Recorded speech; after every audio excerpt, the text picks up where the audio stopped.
तो दूसरे चरण का मतदान संपन्न हो गया है। सभी प्रत्याशियों की किस्मत जो है वो ईवीएम में कैद हो गई है। 10 नवंबर को ईवीएम खुलेगा और उसके बाद पता चलेगा कि आखिर कौन जीता कौन हारा। बहरहाल दूसरे चरण का मतदान भी लगभग शांतिपूर्ण तरीके से संपन्न हुआ और क्रेडिट कहीं न कहीं जाता है पुलिस मुख्यालय को और चुनाव आयोग को, निर्वाचन आयोग को भी। तो पुलिस के प्रतिनिधि के रूप में हमारे साथ एडीजे हेडक्वार्टर जितेंद्र कुमार जी मौजूद हैं। हम इनसे बातचीत करते हैं। जितेंद्र जी, दूसरे चरण का मतदान भी संपन्न हो गया, इसके लिए सबसे पहले शुभकामनाएं। आज कुछ खबरें आई हैं कहीं कहीं पर, जैसे नीतीश कुमार की सभा में कुछ तरह का उपद्रव हुआ, उसके मतदान से इतर मैं उपद्रव हुआ, उसके अलावा कहीं पे गोली चलने की भी खबर आई है दानापुर। क्या नहीं, अगर आप देखें तो जो है आज का मतदान जो है 94 विधानसभा क्षेत्रों का था, तो वो काफी शांतिपूर्ण रहा और कोई ऐसी मतदान के संबंध में किसी भी प्रकार की इस तरह की कोई ऐसी सूचना नहीं आई, ना ही कोई अप्रिय घटना की जो है खबर आई। लेकिन सिर्फ एक घटना हुई थी जो कि अमनौर विधानसभा क्षेत्र में एक बूथ में हुई थी, जिसमें एक व्यक्ति ने मशीन के साथ जो है छेड़छाड़ की थी। उसको तुरंत जो है ठीक भी कर लिया गया और उस व्यक्ति के बारे में भी पता चला कि जो है कि संभवतः वह मानसिक रूप से विचलित है, तो उसमें भी कांड दर्ज किया गया है। इसके अतिरिक्त किसी प्रकार के मतदान के संबंध में, चाहे मतदान केंद्र हो अथवा उससे संबंधित एरियाज हों, लोगों को जो है तो वो कोई ऐसी कोई खबर यहाँ पे नहीं प्राप्त हुई है। दूसरी आपने बात कही है कि एक सभा में व्यवधान का जो है, तो उसमें हम लोग विशिष्ट व्यक्तियों की सुरक्षा के प्रति पूर्ण रूप से जो है सचेत हैं और ऐसे किसी भी मामले को जो है बहुत गंभीरता से लेते हैं। व्यक्तियों की पहचान की जा चुकी है और उनके विरुद्ध कांड दर्ज करके आवश्यक कार्रवाई की जा रही है।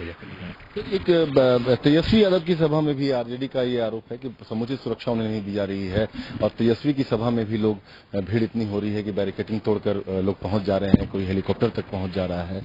तो इस तरह की चीजें भी सामने आ रही। सुरक्षा के जो मानक हैं विशिष्ट व्यक्तियों के लिए, उनसे सभी जिला पुलिस अधीक्षकों और उनको जो है अवगत कराया जा चुका है, सचेत किया गया है, सूचित किया गया है और उनको आवश्यक कार्रवाइयों के निर्देश दिए गए हैं। इसके साथ साथ मैं एक बात और अवश्य कहना चाहूंगा कि जो आयोजक गण हैं उनकी भी अपनी जिम्मेवारी है। और अगर आप देखें तो जस्टिस वर्मा कमीशन ने जब विशिष्ट व्यक्तियों की सुरक्षा के संबंध में आयोग गठित किया गया था केंद्रीय स्तर पर, तब उन्होंने जो है ये निर्देश भी जारी किए थे और अपनी अनुशंसा में भी की थी कि जो आयोजक गण हैं, जितने सरकारी मशीनरी जिम्मेवार है विशिष्ट व्यक्तियों की सुरक्षा के लिए, उतने ही जिम्मेवार आयोजक गण भी है। उन्हें गाइडलाइंस का पूर्ण रूप से पालन करना है और जो सुरक्षा के लिए आवश्यक व्यवस्थाएं उपलब्ध करानी है और सहयोग देना है, वो उनकी जिम्मेवारी में है और उससे वे बच नहीं सकते और उसे उन्हें उपलब्ध कराना चाहिए। सर, एक आखिरी सवाल आपसे और करूंगा, बहुत महत्वपूर्ण है। कोरोना काल में चुनाव कराना पहले चरण में संपन्न हुआ बहुत अच्छे तरीके से और कहीं कहीं खबरें आई कि जहां पे प्रोटोकॉल जो होता है कोरोना को लेकर उसका पालन नहीं, लेकिन इस बार मैंने खुद देखा है कि बहुत सारी ऐसी जगह हैं जहां पर कोरोना से डर नहीं और कोरोना का प्रोटोकॉल पालन। अब यहाँ पर एक दो बूथ ऐसे थे जहाँ पर ठीक है आपने बना दिया सिस्टम, वहाँ फॉलो हो रहा है, लेकिन बहुत सारे बूथ ऐसे हैं जहाँ पर फॉलो नहीं हुआ। कहीं ना कहीं अवेयरनेस की कमी दिखी है और शायद ये अवेयरनेस फैलाने में जिला प्रशासन कहीं ना कहीं फेल्योर इसको हम मानते हैं। नहीं, फेल्योर तो नहीं मैं कहूंगा। ये कोविड-19 के संक्रमण से बचाव के लिए प्रत्येक व्यक्ति की स्वयं की भी जिम्मेवारी है, जिसके लिए जो है सभी को जो है सचेत किया जाता रहा है, एजुकेट भी किया जाता रहा है। इनफैक्ट आप देखें मार्च के महीने में जब से लॉकडाउन आदि लागू हुए, तब से जो है लगातार इनके बारे में जो है जागरूकता भी फैलाई गई है और सबको जो है जानकारियां भी दी गई हैं और जिन्होंने उल्लंघन किए हैं उनके विरुद्ध भी लगातार कार्रवाइयां की जाती रही हैं।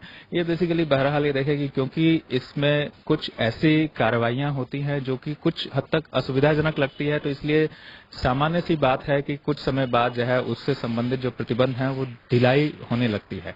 तो उसमें हमारी भी जिम्मेवारी है, समाज की भी जिम्मेवारी है और मीडिया के रूप में आपकी भी जिम्मेवारी है कि लोगों को सचेत करते रहें। सर, हम तो अपील भी कर, आप लोग तो जो है सतर्क करते रहें, सचेत करते रहें और इसमें मुझे हर्ष है कि मीडिया एक जनरल रूप में जो है इसमें बहुत अच्छी और सकारात्मक भूमिका निभाता आ रहा है और मुझे विश्वास है कि आगे भी निभाएगा और उम्मीद करेंगे कि जो कुछ एकाध वायलेशन अगर कभी जो है कहीं इस फेज में कहीं दिखे हों तो उम्मीद की जाए कि थर्ड फेज में ऐसे कोई वायलेशन हम लोगों को नहीं दिखेंगे और हम इसी की कामना करते हैं और इसी की उम्मीद रखते हैं। शुक्रिया बहुत बहुत, और तीसरे चरण की तैयारी भी अच्छी हो।